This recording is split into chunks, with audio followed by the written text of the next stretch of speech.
Hello, I am Dua from ELICA Garden Campus. A very good evening to one and all present. Today I will be talking about 14 August, Independence Day of Pakistan. So, what is special about this day?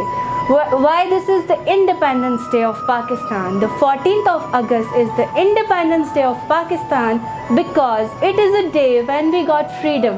When Pakistan got freedom from British rule on 14 August 1947. As a Pakistani, today I want to convey my message to all of my Pakistani brothers and sisters that never give up in your life. Stand tall and show the world what you are made of.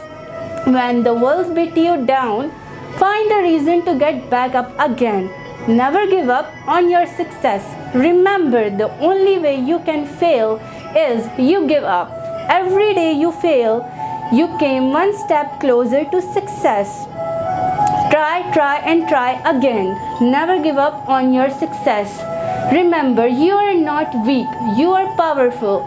You are not ordinary. You are remarkable. Don't look down. Don't give up. When you look back on your life, don't have regrets. Believe in yourself and fight for your rights. And one day you will find your way, inshallah. Happy independence to all of you. Pakistan Zindabad.